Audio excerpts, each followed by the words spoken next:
Well, the answer's really simple. They're not terrified of dissent. They're not terrified of criticism. They're not terrified of Gary Lineker. They're not terrified of his tweet. They're terrified of the truth. Because the entire project is built on lies. Okay. They're not terrified of his tweet.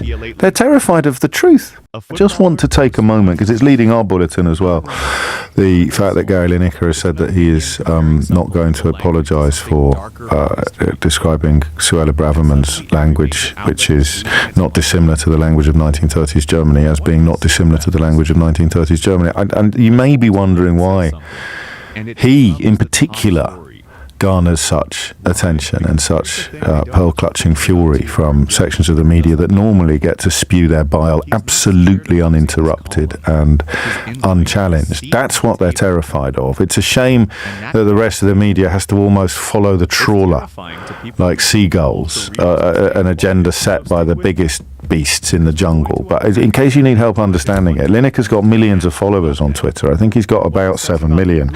And there's a view, obviously, among non-dom billionaires that nobody should be able to have that platform, that sized platform, unless they're in our pocket. In our bulletin as well, the fact that Gary Lineker has said that he is not going to apologise for describing Suella Braverman's language, which is not dissimilar to the language of 1930s Germany, as being not dissimilar to the language of 1930s Germany. And you may be wondering why he, in particular, garners such attention and such pearl-clutching fury from sections of the media that normally get to spew their bile absolutely uninterrupted and unchallenged. That's what they're terrified of. It's a shame that the rest of the media has to almost follow the trawler like seagulls, an agenda set by the biggest beasts in the jungle. But in case you need help understanding it, Lineker's got millions of followers on Twitter. I think he's got about 7 million.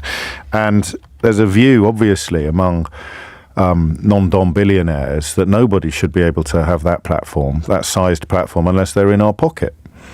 If you're a non-dom billionaire like Rupert Murdoch or Viscount Rothermere, and you're in the business of dividing the population in order to keep your agendas popular, and you're in the business of installing governments that will be deeply sympathetic to the interests of incredibly wealthy people, and one of the best ways of doing that is by demonising refugees or any other handy part of the population like single mothers or nurses, then the reason why you spend billions of pounds on these organs, often they run at a loss. The reason why you do it is because you make your profit elsewhere.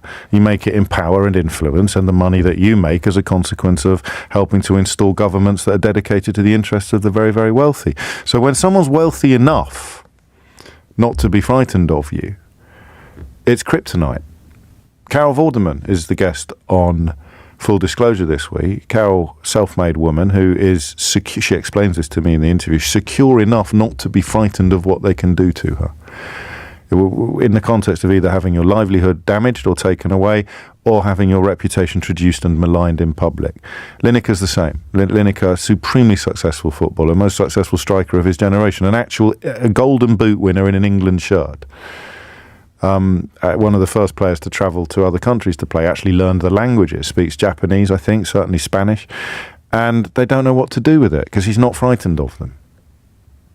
And the people who do what I do for a living, the commentators, the columnists, the pundits, they hate it because they're still frightened, even as they go to battle for the interests of the owners, and they spend their days trying to whip up hatred of refugees or nurses or railway workers. Deep down somewhere inside, they hate the fact that Lineker can somehow ply a trade and enjoy financial security that means he's immune to the horrific abuses that can be visited upon public figures.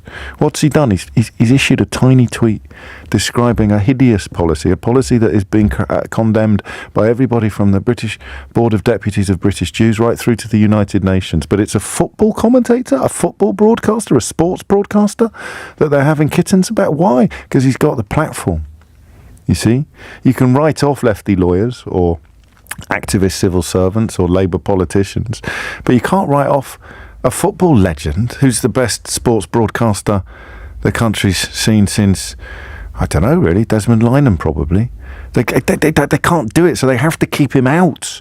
They can't take him on because he's right. They can't take him out because he's powerful. They can't frighten him into silence because he's not reliant upon them or frightened of them. So they have to silence him. They have to shut him down, because you can't have people like Gary Lineker going around telling the actual truth about these vampires and about the media organisations that install the vampires in power.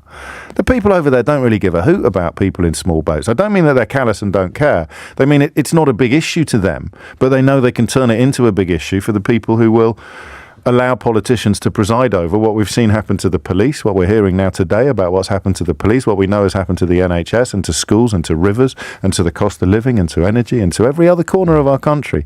Don't look at that. Have a look over there at the people in small boats. And for someone to stand up and say, don't be so disgusting. This is reminiscent of 1930s Germany. In terms of language, early Nazi language, it's just true. So why is everyone going so mad about it? Because he's not frightened. How many people can you think of off the top of your head who can stand up and say what Gary Lineker has said on a massive public platform, as opposed to the people on a massive public platform who can agree with everything the government is saying and doing? Go on, have a think. Let's just say the names out loud. How many people with a really big platform, let's just say a 7-figure platform, in this country today can stand up and say what Gary Lineker has said about this toxic government and this toxic bill and this toxic policy and this toxic racist rabble-rousing? How many? Name them. Go on. How many Sun columnists? How many Daily Mail columnists? Go on. How many Times columnists? I think there's probably one or two who can come close, but they're being squeezed out now by a new editor called Tony Gallagher, who's a former editor of The Sun and the Daily Telegraph. So name them. Name the British figures, the public figures in Britain with big 7-figure followings, or bigger, 8-figure ideally, who can actually stand up and say in public what Gary Lineker is saying. Name them. So let's, for the sake of argument, say there's 3. Why are they so terrified? They've got 3,000. They've got 300 on their side. Everyone, open your newspaper, whoever it is. You've got Little John over there, Amanda Platel over there. God knows who's writing for The Sun these days, but they're almost certainly writing for The Spectator at the same time. You've got The Telegraph, absolutely like the bar in Star Wars. There's so many weirdos on the opinion pages of the Daily Telegraph. So let's say you've got 2 or 3 people who are not cheering the abuse of refugees and the pretense that it's built on some sort of concern for their plight. Why are they so terrified? Well, the answer's really simple. They're not terrified of dissent. They're not terrified of criticism. They're not terrified of Gary Lineker. They're not terrified of his tweet. They're terrified of the truth, because the entire project is built on lies. Think about it for just 5 seconds. Lies about the European Union, lies about immigration, lies about nurses, lies about junior doctors, lies about railway workers, lies about teachers, lies about baggage handlers, lies about Meghan Markle, lies about Prince Harry, lie after lie after lie after lie after lie. What are you going to be most terrified of if your whole life is built on lies? Lies. Boris Johnson, man, is their hero. What better proof can there be of the tyranny of lies under which we live than the fact that the biggest liar ever to draw breath on the public stage in this country is not only able to become Prime Minister, but he remains the hero of these people and is going to reward some of the nastiest elements of that media cabal with seats in the House of Lords. He's already put Charles Moore, former editor of the Daily Telegraph, in the House of Lords. He wants to put Paul Dacre, former editor of the Daily Mail, in the House of Lords. He wants to give Ted Verity, current editor of the Daily Mail, a knighthood. They're not frightened of criticism. They're not frightened of dissent. They're not frightened of Gary Lineker. They're not frightened of Twitter. Not really. These are just symptoms of their terror, symptoms of their fear, because what they're really frightened of is the truth. And that's why sometimes, rather than thinking I reach for George Orwell analogies too often, I worry that I don't reach for them often enough. Think about this. You live in a country where a sports broadcaster expressing a relatively innocuous and evidence-based opinion about some legislation that is being roundly condemned by everybody from the Board of Deputies of British Jews right through to the United Nations Refugee Council is coming under attack, not only from right-wing newspapers and broadcasting seagulls that follow the trawler that is the Daily Mail, but also, in a sense, from within the BBC itself, bringing on someone called Matthew Said this morning to slag off Gary Lineker. Someone on Rupert Murdoch's payroll gets brought in to slag off Gary Lineker while a BBC presenter sits there like a nodding dog, thinking that they have to pursue this ludicrous agenda because if they don't, it'll be their turn to get turned over in the pages of the Daily Mail. Who doesn't get accused of being biased over at the BBC? Who? People that are essentially doing the work of the Tories. That's quite a charge. They're the only ones that never get it. Never get it in the neck. To not get it in the neck from these monsters, you've got to be on their side. Whether you mean it, or whether you're just doing it because you're scared. It's impossible for outsiders to tell, but do not make the mistake of thinking that there is some sort of opposition here. This is terror of the truth. And I don't know. I'm pretty sure that Lineker's safe for the very simple reason that for him not to be safe would be a mark of absolute madness. But I also know that there are very, very few people who are secure enough to do what he's doing, to stand by your principles in the face of epic abuse, institutionalized abuse, deeply dishonest political abuse from deeply dishonest politicians whose entire project is built on lies. Lies about refugees, lies about the European Union, lies about Brexit, lies about... I could go on. I often do. Why are they going after him? Because they're terrified of what he represents. And it's a tragedy. I'm envious. It's a tragedy that you've got to have that security, the security that Carol Vorderman talks to me about, the security that Gary Lineker displays today. Because if they take away what you've got, you lose everything. You lose your platform, you lose your voice. And that's also why Twitter is such a problem for them, because they can't control it.